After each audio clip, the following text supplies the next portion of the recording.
7월 7일 목요일 뉴스송화의 온라인 큐티를 시작하겠습니다. 오늘 큐티 본문은 갈라디아서 2장 11절부터 21절까지고요. 제가 오늘 읽은 말씀은 11절, 12절 두 절의 말씀입니다. 게바가 안디옥에 이르렀을 때에 책망받을 일이 있기로 내가 그를 대면하여 책망하였노라.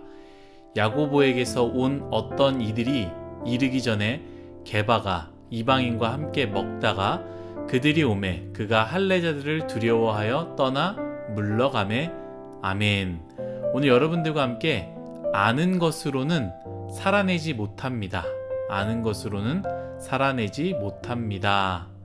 라는 제목으로 큐티를 나누도록 하겠습니다. 샬롬. 오늘도 말씀으로 시작하신 여러분 주님의 이름으로 축복합니다.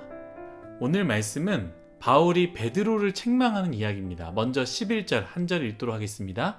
게바가 안디옥에 이르렀을 때에 책망받을 일이 있기로 내가 그를 대면하여 책망하였노라. 아멘. 여기서 나오는 게바는 누구입니까? 베드로입니다. 예수님의 수제자였고요. 가장 주님을 사랑한다고 자처했던 인물이지요. 그런 베드로가 바울에게 책망을 당했다라는 것, 참 재미있는 이야기이기도 한데요. 좀 더 자세히 보겠습니다. 12절 말씀입니다. 야고보에게서 온 어떤 이들이 이르기 전에 게바가 이방인들과 함께 먹다가 그들이 오매 그가 할례자들을 두려워하여 떠나 물러가매. 아멘. 야고보가 사람들을 보낸 것 같습니다. 정확한 이유는 모르겠습니다. 조사를 하기 위해서 보낸 것인지 아니면 그냥 보낸 것인지는 잘 모르겠지만 여튼 야고보가 유대인 그리스도인들을 보냈습니다. 누구에게요?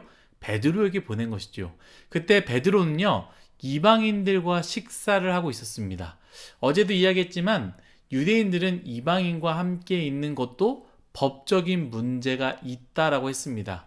그러나 예수 그리스도의 복음으로 말미암아 그 모든 것이 필요 없어졌다라는 것을 알게 되었고, 그래서 바울도 이방인들에게 복음을 전한 것 아니겠습니까? 베드로도 경험했습니다. 어떤 경험이요? 하나님께서 깨끗하다라는 것을 너가 더럽다고 말하지 말라라고 하면서 이방인 고넬료에게 복음을 전하라고 세례를 베풀라고 하지 않았습니까? 그래서 세례를 베풀었다고 베드로도 그 이후에 이방인과 함께 했던 것 같다라고 제가 어제 이야기를 했습니다. 그런데 갑자기 야고보가 사람을 보냈다라는 거예요. 그 소식을 들은 것입니다. 12절 다시 한번 읽겠습니다. 야고보에게서 온 어떤 이들이 이르기 전에 게바가 이방인들과 함께 먹다가 그들이 오매 그가 할례자들을 두려워하여 떠나 물러가매. 아멘. 이방인들과 함께 식사를 하다가 할례자들이죠. 곧 유대인들인데요. 그 사람들이 오니 베드로가 어떻게 했다고요? 두려워하여 떠나 물러갔다라고 바울은 말합니다. 저는 이 부분을 묵상하면서요, 여러 가지 생각을 했습니다. 그때 베드로는 어떤 마음이었을까? 그리고 이방인들과 식사를 할 때마다 어떤 마음으로 식사를 했을까라고 좀 생각을 해봤습니다. 그리고 어떤 생각을 했느냐? 이방인들은 어떤 마음이었을까? 저는 이 부분에 대해서 참 짠한 마음이 있었는데 이 이유에 대한 내용은 잘 나오지 않아서 잘 모릅니다. 이런 상황이잖아요. 할례자들이 오니까 복음을 전하고 예수님을 전하던 베드로가 막 사랑도 전했겠죠. 능력도 전했겠죠. 그 예수님이 너희들 위해 십자가에 돌아가셨다는 이런 얘기도 하지 않았겠습니까? 그냥 밥만 먹는 관계는 아니었을 것입니다. 복음을 전하던 베드로가요, 할례자들이 오니 자기들을 두고 헐레벌떡 도망가는 모습을 보면서 이 이방인들은 어떤 마음을 가졌을까라는 생각을 하게 되었습니다. 이런 여러 가지 생각 그리고 또 묵상에 대한 부분도 나눠야 되지만 오늘은 이 부분이 아니라 이 베드로에 대한 이야기를 좀 해보려고 합니다. 여러분, 베드로가 그것을 몰랐다, 실수로 그랬다, 그러다 맞다, 내가 잘못한 것이지 하고 아이고 이거 잘못했구나 하고 도망간 것이 아니다라는 것이죠. 베드로는 알고 있었습니다. 예수 그리스도의 십자가가 무엇을 의미하는지 분명히 알고 있었습니다. 그리고 그 십자가의 능력이 유대인들만이 아니라 이방인에게도 미친다라는 것을 분명히 알고 있었습니다. 그런데 문제는 무엇입니까?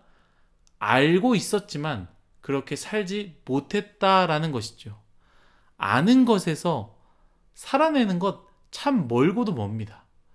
우리가 착각하지 말아야 되는 것이요. 오늘 말씀처럼 우리 또한 베드로처럼 그렇게 살 수 있다라는 것이죠. 어떤 상황에서 단순히 베드로와 똑같은 상황이 아니라 할지라도 비슷한 상황이 우리에게 주어질 수 있습니다.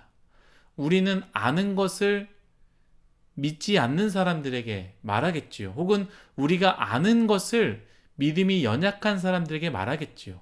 그룹원들에게 말할 수 있고요. 그룹 사람들에게 말할 수 있고요. 교회 동생들에게 이야기할 수도 있습니다. 우리가 계속 나눴던 진짜 복음을 알고 있으니 그 복음이 무엇이다 라고 하면서 내가 알고 있는 사람들에게 전할 것입니다. 그 진짜 복음 무엇입니까? 예수 그리스도만으로 충분하다. 예수님과 함께면 나는 괜찮다. 행복하다. 그것이 진짜다. 그런데 정말로 우리는 그렇게 살아내고 있습니까? 정말로 예수 그리스도만으로 만족하며 우리는 살고 있느냐라는 것이죠. 내 삶에 더 좋은 환경이 주어진다면, 더 나은 생활과 물질이 주어진다면, 그럼에도 불구하고 나는 진짜 복음만을 붙잡고 살아낼 수 있습니까? 여러분, 아는 것으로는 살아낼 수 없습니다. 물론 아는 것 필요하지요.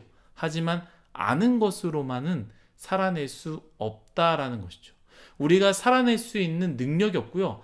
알기만 하잖아요. 우리는 베드로처럼 똑같이 그런 모습을 보일 수 있습니다. 여러분, 정말로 연봉을 2배, 3배를 주겠다. 대신 주일날 나와야 한다고 한다면 여러분들은 그 순간 어떻게 하겠습니까? 진짜 복음, 예수님만으로 난 충분하니까 그거 필요 없어. 조금 부족하더라도 나는 주일 성수 잘 지키면서 신앙생활 할 거야 라고 하겠습니까? 어쩔 수 없이 저는 삶에서 예배드리겠습니다 라고 말하면서 은근슬쩍 타협하며 우리는 세상의 것을 붙잡으려고 하지 않겠습니까? 베드로는요, 불확실함 속에서 실질적인 두려움이 있었을 것입니다. 그러니 내가 의심하는 것들이 훅 찾아왔을 때 나도 모르게 내 마음이 흔들린 것이죠. 그리고 내 마음속에 진심이 나온 것입니다.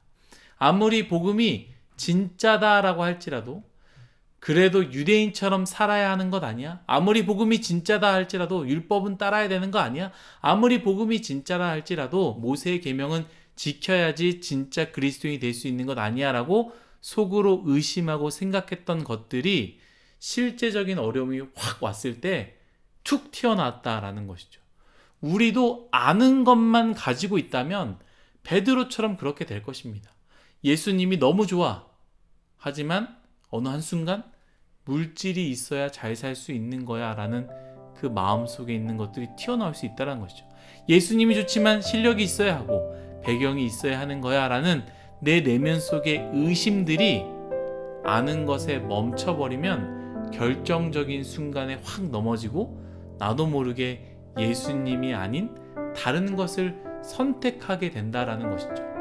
사랑하는 뉴스송화 여러분, 아는 것으로는 살아낼 수 없습니다. 아는 것을 넘어 살아낼 수 있는 능력이 필요합니다. 아는 것만 있으면 그것이 내 삶으로 나타내지지 않습니다. 항상 기뻐하라, 쉬지 말고 기도하라, 범사에 감사하라, 이것이 너희를 향한 하나님의 뜻이니라. 이거 모릅니까? 다 알고 있습니다. 그런데 우리는 그렇게 살지 못하는 것이죠. 안다는 것에 만족하지 마십시오. 내가 그렇게 말한다고 만족하지 마십시오.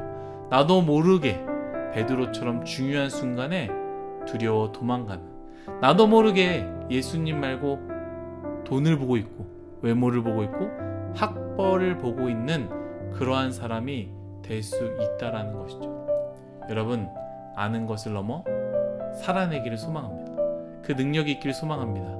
그럼 그 능력 어떻게 하면 얻을 수 있습니까?